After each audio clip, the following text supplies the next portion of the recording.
Welcome my dear rockets, कैसे हो आप सभी। हमेशा की तरह आज भी हम आपके लिए लेकर आ गए हैं एक अनोखी और इंटरेस्टिंग फिल्म जिसका टाइम पीरियड इस कहानी को और भी आकर्षक बना देता है। कहानी है 18th सेंचुरी की। यूरोपियंस ने अमेरिका की जमीन पर कब्जा जमाना तो पहले से ही शुरू कर दिया था। वे धीरे धीरे नेटिव अमेरिकन यानी अमेरिका की वास्तविक जनजाति को खत्म करने की लगातार कोशिश करते रहते थे। नेटिव अमेरिकन जिन्हें क्रिस्टोफर कोलंबस ने रेड इंडियंस का नाम दिया था, उनकी जमीन को यूरोपियंस उनसे छीनने लगे और उन्हें तरह तरह की तकलीफें देते रहे। लेकिन अपनी जमीन और रहने की जगहों को बचाने के लिए नेटिव अमेरिकन इन प्रवासी यूरोपियंस के खिलाफ लड़ने लगे। इन दोनों के बीच अक्सर युद्ध होते रहते थे। इस संघर्ष के बीच एक दिन अचानक एक यूरोपियन अमेरिकन फैमिली का बेरहमी से कत्ल हो जाता है और दूसरी फैमिली कहीं लापता हो जाती है। इनका शक नेटिव अमेरिकन पर जाता है। तभी एक आयरिश आदमी एक ग्रुप को लेकर उस फैमिली की तलाश में निकलता है, पर रास्ते में उन्हें कई अमानुष्य बातों का पता चलता है। जब इस अमानुष्य का रहस्य खुलता है तो क्या होता है, यही इस मूवी में बताया गया है। और दोस्तों, हमें यकीन है कि कहानी आपको बहुत पसंद आएगी। तो चलिए आज की मूवी देखते हैं जिसका नाम है ब्रोवर्ड्स। बाकी दोस्तों, अगर आप चैनल पर नए हो तो सब्सक्राइब जरूर कर लीजिएगा। मूवी की शुरुआत में हमें अमेरिका के एक इलाके को दिखाते हैं जहां यूरोपियन अमेरिकन रहते हैं। यहाँ जॉन नाम का आदमी अपनी लवर मारिया को प्रपोज करता है और उसको एक पेंडेंट देता है। मारिया कल मिलने का वादा करके चली जाती है। उस रात मारिया का परिवार डिनर कर रहा होता है। उसके पिता स्टीफसन देखते हैं कि उनका पड़ोसी विलियमसन जंगल की तरफ शूट कर रहा है। वो समझ जाता है कि नेटिव अमेरिकन, जिन्हें दोस्तों हम नेटिव कहेंगे, वो इस इलाके में आ गए हैं। स्टीफसन अपने परिवार की सुरक्षा के लिए गन उठा लेता है। तभी विलियमसन उन्हें घर के नीचे वाले बंकर में छुप जाने को कहता है। स्टीफसन अपनी फैमिली के साथ अंडरग्राउंड में चला जाता है। ऊपर गन शॉट्स और लोगों की चीखें सुनाई पड़ती हैं। तभी अचानक बंकर का दरवाजा टूटता है और यहाँ होता है सीन कट। अगली सुबह जॉन मारिया का जवाब जानने के लिए उसके घर जाता है तो हर तरफ खून ही खून नजर आता है। मारिया का परिवार वहाँ नहीं होता। आसपास के घर में कुछ लोग मरे पड़े होते हैं। जॉन बहुत ही परेशान होता है कि क्या हो गया। तभी क्ले नाम का आदमी, जो यहाँ का सरपंच है, वो उसे दिलासा देता है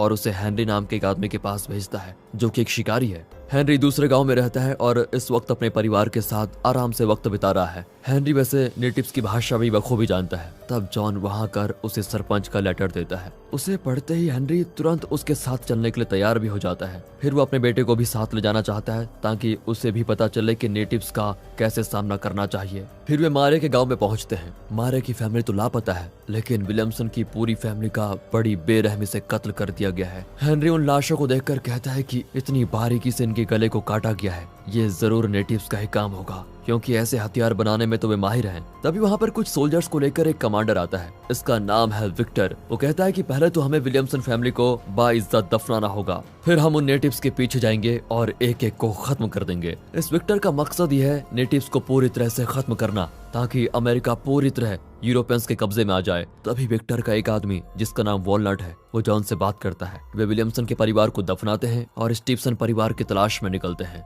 जॉन खासकर अपनी लवर मारिया को ढूंढने के लिए इस सफर पे निकला है, पर जाने से पहले वो एक गड्ढा देखता है जिसके चारों ओर घास एक सर्कल की तरह बनी हुई है। वो उसे करीब से देखने जाता है, लेकिन उसके साथी उसे बुला लेते हैं और फिर वे अपने सफर पे निकलते हैं। रास्ते में हेनरी का घोड़ा एक गड्ढे में पैर रख देता है और हेनरी गिर जाता है, पर वो इस बात पर ज्यादा ध्यान नहीं देता और कहता है कि फिक्र मत करो, छोटा ही गड्ढा था। फिर वे आगे निकलते हैं और यहाँ हम देखते हैं कि उस गड्ढे में खून, हड्डियां, मांस, इन सब का मिश्रण पड़ा हुआ है। पर इस बात से बेखबर वे अपने रास्ते चले जाते हैं। जाते जाते विक्टर एक जगह रुक जाता है और बाइनोकुलर से देखता है कि कुछ दूर पर एक नेटिव अपने घोड़े के साथ खड़ा है। उसे अकेला पाकर विक्टर पहले उसके घोड़े को शूट करता है। अब नेटिव भागता है तो वो उसके पैर पर शूट करता है और आखिर वे उसे पकड़ ही लेते हैं। शाम होने लगती है तो वे वहीं पर रुक जाते हैं। वे नेटिव को बहुत टॉर्चर करते हैं, लेकिन वो अपना मुंह नहीं खोलता। अब जॉन और वॉलनट बातें कर ही रहे होते हैं। लगता है इनकी दोस्ती हो गई है। जॉन फिर उसे अपने और मारिया के प्यार के बारे में बताता है और कहता है कि मैं उसी की तलाश में निकला हूँ। अब पता नहीं क्यों वॉलनट को उस नेटिव पर बहुत दया आ जाती है और वो उसको थोड़ा खाना भी देता है।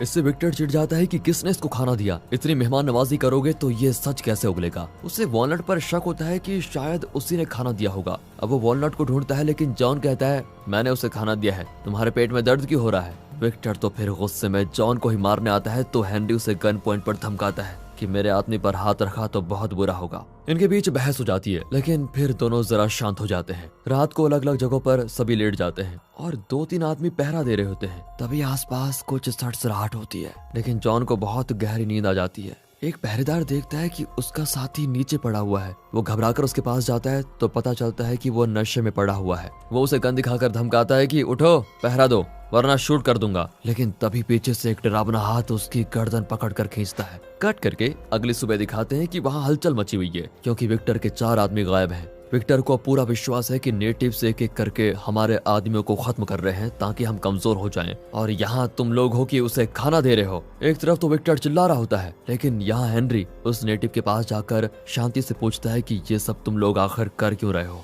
इसके पीछे है कौन। वो नेटिव सिर्फ एक ही शब्द कहता है कि ब्रोवर्ड्स। अब विक्टर उसको टॉर्चर करता है कि ब्रोवर्ड्स का क्या मतलब है, क्या ये तुम्हारे लोगों की एक और जनजाति है। उसका टॉर्चर देखकर सरपंच को बहुत गुस्सा आता है। वो विक्टर पर चिल्लाता है कि तुम्हारा मकसद सिर्फ नेटिव्स को खत्म करना है, लेकिन हम ऐसा नहीं चाहते। हम सिर्फ अपने लोगों को ढूंढ निकालना चाहते हैं। तुम जैसे वायलेंट आदमी को तो हम अपने साथ लाना ही नहीं चाहते थे। तुम अपने रास्ते जाओ और हमें अपने हाल पे छोड़ दो। ये सुनकर तो विक्टर भी अकड़ कर चला जाता है। तब हेनरी यहाँ पर बिल्कुल वैसा ही गड्ढा देखता है जो उनके इलाके में था। गड्ढे के इर्द गिर्द घास भी उसी तरह स्पाइरल शेप में होती है। हेनरी को ये बात बड़ी अजीब लगती है कि ऐसा कैसे हो सकता है, इस घास के पीछे आखिर है क्या चीज। लेकिन फिलहाल उसके पास वक्त बहुत कम होता है, इसलिए जॉन, हेनरी, उसका बेटा टॉबी और सरपंच आगे बढ़ते हैं। बहुत दूर सफर करने के बाद वो एक जगह पर रुककर कैंप सेट करते हैं। उस रात सभी आराम कर रहे होते हैं। जॉन सुसु करने के लिए उठकर जाता है तो वहाँ अंधेरे में एक रूप जॉन की ओर आ रहा होता है। अब जॉन गन निकालकर उसे शूट करना चाहता है, लेकिन ये तो वॉलनट है। जॉन तो चौंक ही जाता है कि तुम यहाँ क्या कर रहे हो।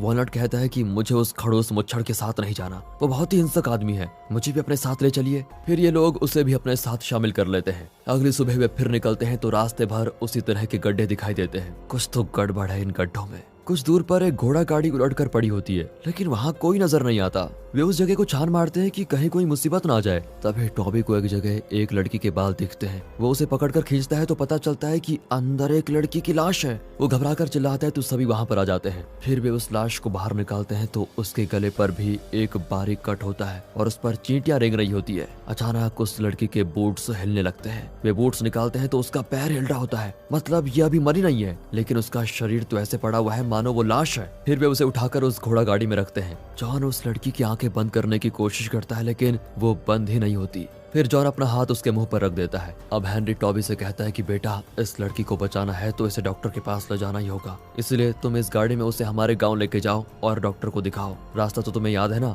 हाँ पापा, रास्ता तो अच्छे से याद है। ये कहकर वो अकेले ही वहाँ से लौटता है और ये चारों अपना सफर जारी रखते हैं। रास्ते में उन्हें नेटिव्स के कुछ टेंट्स दिखते हैं, यानी हम ठीक रास्ते पर हैं। ये सोचकर वे आगे जंगल में बढ़ते हैं। अचानक सरपंच सभी को रोकता है। पेड़ों के पीछे से आहट आती है तो वो जॉन को घोड़े से गिरा देता है। दरअसल एक नेटिव ने इन पर शूट किया था, लेकिन सरपंच ने जॉन को बचा लिया। इतने में वो नेटिव भाग ही जाता है। अब शाम होने लग जाती है तो टोबी एक जगह पर रुकता है। वो उस लड़की को नीचे उतारकर एक जगह लिटा देता है। दूसरी ओर जंगल में इन चारों को नेटिव्स घेर लेते हैं। अचानक एक और बुलेट आती है और इस बार वो अपना टारगेट मिस नहीं करता और ठीक सरपंच के गले में लग जाता है। फिर लगातार बुलेट्स की बरसात होती है और वॉलनट का घोड़ा घायल हो जाता है। सरपंच बेचारा मर जाता है और ये लोग उस घायल घोड़े के पीछे से नेटिव्स पर शूट करते हैं। वे एक नेटिव को तो मार डालते हैं, लेकिन दूसरा बच निकलता है। यहाँ टॉबी को दिखाते हैं तो वो सो रहा होता है। तभी एक हाथ उसके गले पर वैसा ही बारीक कट कर देता है और यहाँ कहानी का सबसे अहम प्लॉट रिवील होता है। उसके गले पर कट लगाने के बाद टॉबी बिल्कुल भी हिल नहीं पाता,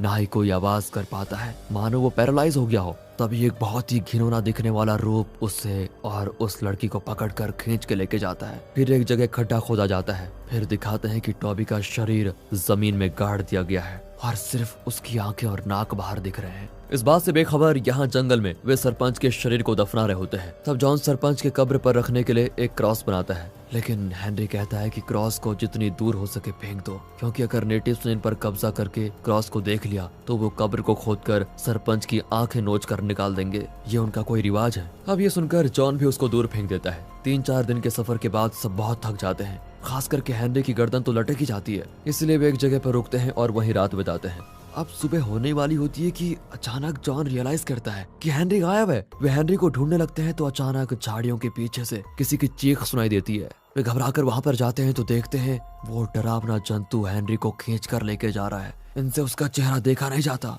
इतना घिनौना होता है। वॉलनट लगातार उन पर शूट करता है तो वे हेनरी को छोड़कर भाग जाते हैं, लेकिन हेनरी के गले में वैसा ही बारीक कट होता है, लेकिन सिर्फ आधा। वो कहता है कि मैं अपना एक हाथ फील नहीं कर पा रहा हूँ और शरीर का एक साइड तो एकदम सुन्न हो चुका है। तब वे रियलाइज करते हैं कि इस अजीब जंतु के नाखूनों में कोई जहर है और वे अपने शिकार पर नाखून से वार करता है तो शिकार पैरालाइज हो जाता है। तब वे उसको पकड़ कर लेके जाते हैं, पर हेनरी के गले का घाव इतना गहरा नहीं होता, इसलिए उसका सिर्फ एक भाग पैरालाइज हुआ है। अब इनका यहाँ रहना खतरे से खाली नहीं है, तो वे तुरंत वहाँ से निकलते हैं। रास्ते में वे एक औरत को देखते हैं। वो बहुत डरी हुई अकेली बैठी होती है। वो बताती है कि उसके परिवार को बोरोबर्ट्स नाम के एक जंतु ने मार डाला।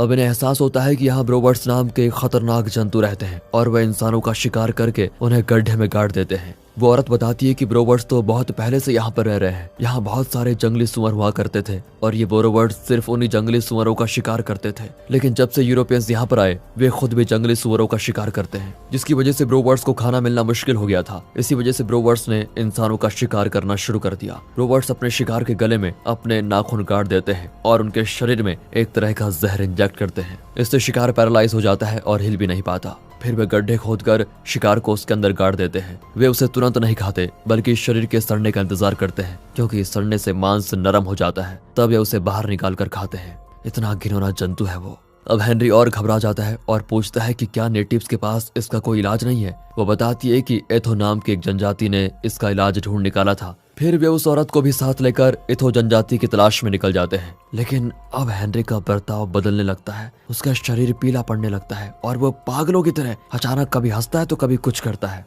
लगता है उसके शरीर में जहर फैल गया है। कुछ दूर जाने के बाद वो कहता है कि मेरा शरीर मेरे कंट्रोल में नहीं है, मैं और सफर नहीं कर पाऊंगा। इसीलिए वे वहीं रुक जाते हैं। उस रात सभी सो रहे होते हैं, लेकिन जॉन को आवाजें सुनाई देती है। दरअसल ब्रोवर्ट्स ने इन्हें घेर लिया था। जॉन उन्हें शूट करने लगता है तो बाकी लोग भी जाग जाते हैं और सभी मिलकर उन पर लगातार शूट करते हैं। हेनरी भी आधी बेहोशी में शूट करने लगता है और उसकी एक बुलेट वॉलनट के पैर में लग जाती है। वो तड़पने लगता है। तब वो नेटिव औरत उसका गन लेकर ब्रोवर्ट्स को शूट करने लगती है। कुछ देर में सारे ब्रोवर्ट्स भाग जाते हैं। नेटिव कहती है कि हेनरी की बॉडी में उनका जहर है और उसे सूंघ कर वे लोग यहाँ पर आ गए हैं, इसलिए हमें इसे छोड़कर यहाँ से आगे बढ़ना होगा। पर हेनरी विनती करता है कि प्लीज मुझे यहाँ मरने के लिए मत छोड़ दो। जॉन का भी दिल नहीं मानता और वो हेनरी को भी साथ लेकर चल जाता है। वे जंगल के अंदर जाते हैं तो वहाँ एथो जनजाति के लोग इनको रोकते हैं और गन पॉइंट पर धमकाते हैं कि अगर जिंदा रहना है तो हेनरी को हमारे हवाले कर दो। इसके शरीर में ब्रोवर्ट्स का जहर है और इसे सूंघते हुए वे जरूर यहाँ पर आएंगे और तब हम उनका शिकार करेंगे। ये लोग भी उनकी गन्स के आगे कुछ नहीं कर पाते और हेनरी को पकड़ कर लेके जाते हैं। वो लोग जाने से पहले इथो का एक आदमी